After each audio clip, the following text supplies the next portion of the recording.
My husband Derek and I have been married for 3 years, together for 7 total.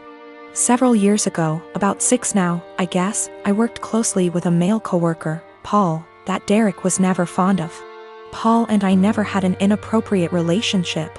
Derek's jealousy wasn't completely out of nowhere. I get why he felt that way.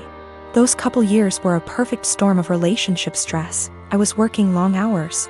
We were living apart after trying and failing to move in together. Our relationship was still fairly new. And then you add in a handsome coworker I had to spend long hours with and saw more than my boyfriend at the time. Paul was the source of several fights.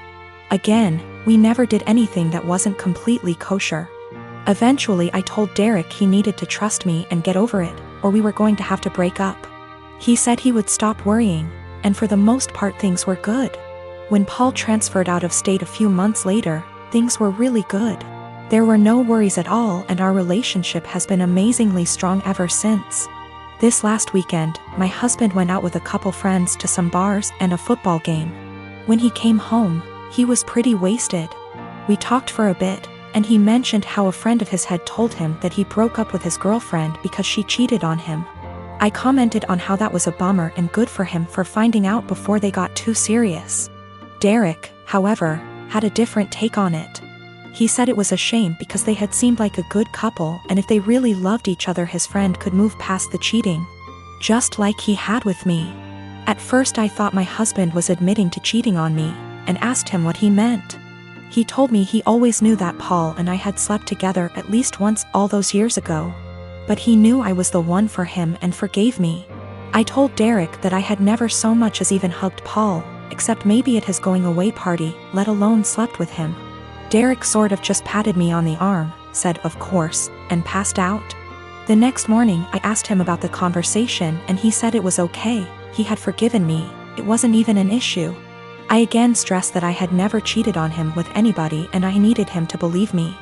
He sort of did the same, of course you didn't, babe wink thing again, and went to work. Every time I've tried to talk to him since, he won't hear me out. I'm this close to losing it with him. I need him to know that I never cheated, and I'm hurt that he thinks I would do something like that. What do I do? Do I just let him have this since it's not really hurting anything, or what? I don't want my own husband to think so little of me that he thinks I would cheat. That's not who I am. I am a 39-year-old male, and I lost my late wife 6 years ago. I have a 16-year-old son, Daniel, and I recently got engaged to my fiancé of 2 years. Her mom and I aren't on good terms because of how she behaves. She's a controlling, self-centered, Dolly Parton wannabe. I learned to ignore, but she's been annoying Daniel and criticizing his personality regularly. He's a private kid and still hasn't gotten used to the new family dynamic, but he's in therapy and is doing fine. She keeps diagnosing him left and right, calling him antisocial, autistic and other crap. Fact is, Daniel is a shy, well-mannered kid, but people confuse that with being antisocial. Mother-in-law tried several times to force Daniel to open up by embarrassing him with personal questions on family dinners and test his personality type. I've realized the effect her behavior had on Daniel, so I gave him the choice to no longer be in the same room / house as mother-in-law, and he appreciated this a lot. Mother-in-law didn't like that Daniel kept his distance and no longer visits and kept ing about how spoiled he will become for her daughter to deal with. I told her to stop bringing it up, but she cried, "I'm just doing this for Danny." Last week she visited unexpectedly, wanting to say hi to Daniel. After Daniel greeted her, he went into the bathroom and she went into the living room with my fiancé. I was in my bedroom when Daniel came and said his journal was gone. We looked for it but didn't find it. I asked my fiancé, who was alone in the kitchen, but didn't see it. I paused for a second to ask where mother-in-law was. My fiancé said in the living room, but I saw her coming down the stairs. I asked where she was. She said the bathroom. I saw her purse in hand, so I bluntly asked if she took Daniel's journal. She looked offended and called for my fiancé when I insisted to see inside her purse. She wanted to leave, but I didn't let her. Fiancé told me to stop it, but I insisted, and the journal was there. Mother-in-law tried to explain this was her only chance to get to know Daniel better because she cares about him. I blew up at her and berated her for stealing from my son and told her she's banned from my house for the stunt she pulled. She argued with me then left. My fiancé apologized for her but said banning her from the house was over the top. It backlashed and father-in-law argued and hoped his daughter realizes how I am and call off the wedding for refusing to apologize to Mil. Fiancé said her family won't come to the wedding till I reconcile with her mom and cancel the ban, but I won't let my son be disrespected in his own house and asked my fiancé to understand. I'm refusing to reconcile but am aware this could ruin my relationship with all my in-laws, not just mother-in-law, and my fiancé thinks I'm selfish to cause drama. A while back, my brother married a woman who had an 11-year-old son named Billy. A year later my sister-in-law gave birth to a little girl. 2 years later, she gave birth to a boy. Billy, who was 14 by this time, was treated like an outsider. My sister-in-law and brother saw him as a burden who spoiled their picture-perfect family. If you asked my sister-in-law how many kids she had, she would say 2. Billy started acting out. He got involved with a bad group of kids and started getting into trouble. He started failing all of his classes. He eventually got into drugs and was suspended from school. My brother and sister-in-law were fed up with him. I asked my brother if Billy could spend the summer with me and my husband. We have a hobby farm and I thought maybe getting away from his life for a while could help him some. Well, they were more than happy to get rid of him, my SIL's words. It was kind of rough the first few weeks. He had a lot of anger issues. But my husband kept his hands and mind busy doing work on the farm. And we both made sure that he knew he was loved and wanted. By August, he was a totally different kid. He wanted to keep living with us, but my sister-in-law insisted that he come home. After 2 months, he went back to his old ways due to his parents' indifference. They ended up sending him back to us and he lived with us throughout high school.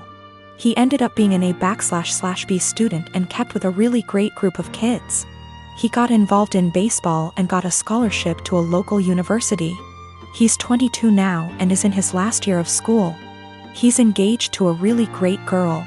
When he was 16 he started calling me mom and he started calling my husband pops. He never really had much to do with his mom and he had nothing to do with my brother. He saw them on holidays when the whole family came over. His mom has tried to have a relationship with him the past few years but he has avoided her. On Christmas, sister-in-law was over and for whatever reason, she opened my desk drawer and found a birthday card from Billy where he said, "To the best mom ever. Thanks for loving me and giving me a chance." She was devastated. She ended up texting Billy, confronted him and asked him if she would be presented as mother of the groom at his wedding. He told her that he no longer considered her his mom and wasn't even sure if he wanted her at the wedding at all. My sister-in-law is now insisting that I make it clear to Billy that I am not his mother and that he is not to refer to me as such. My brother is also very upset with me. Even my parents are pressuring me to do what sister-in-law wants for the sake of peace. Honestly, I consider Billy to be my son. I count him in with all of my children. I feel like telling Billy not to present me as mother of the groom could possibly be misinterpreted as me saying that I don't feel like he's my son and I don't even want to take a chance of that happening. If he decides to present his real mom as mother of the groom, I will 110% support him. I have zero desire to tell Billy not to call me mom and I absolutely won't do it because I know it would destroy him, and it would kill me. My sister-in-law insists that by not doing it, I'm making it impossible for her to have a relationship with him and I'm being selfish. I have talked to Billy about it some. He doesn't like to talk about his mom at all.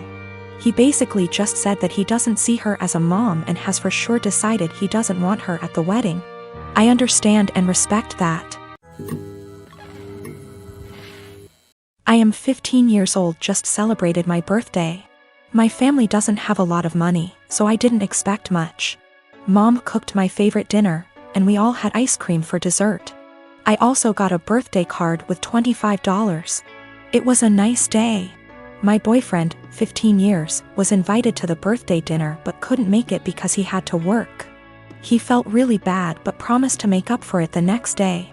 Even though he works, all of his paycheck goes to his parents to help support his big, 5 siblings, family. He has always been great about finding fun, interesting, creative things for us to do that are free, cheap. It inspired me to up my game and help find fun, cheap activities for us, but I'll admit that he's still so much better at it. So, while I absolutely was not expecting a gift, I was definitely looking forward to whatever he imagined up for our day. There's a bakery I love, but it's over an hour away from where we live. The desserts are delicious, but expensive. I often talk about this one cupcake I love from that bakery, but I can only enjoy it when I'm in the city and can afford it. He doesn't have a car, so he had to take a train, then walk, then take a train back to get me my favorite cupcake for my birthday. He also planned a historic walk of our town, with a bunch of obscure history he'd researched that I didn't know about. It was awesome. I asked to go home to put the cupcake in the fridge while we walked so it would be nice and fresh for me later. We went on a nice long historic walk and it was a great day. Not gonna lie. When I got home my mouth was already salivating thinking about that cupcake. When I opened the fridge, it was gone. I found the empty container in the trash. I went to the living room and asked my parents who ate my cupcake, and Dad dismissively said he did. He thought it was an extra. I threw a shit fit. I said it was my birthday cupcake and he was an asshole for eating it. He said if my BF really cared about me he would have bought me more than one, and that they gave me $25. So go buy more if it's really that important. He doesn't think he did anything wrong and is calling me an entitled brat for being upset. I think my BF went above and beyond to get me that cupcake, much more than my own father did for me, and he should feel ashamed and apologetic for what he did.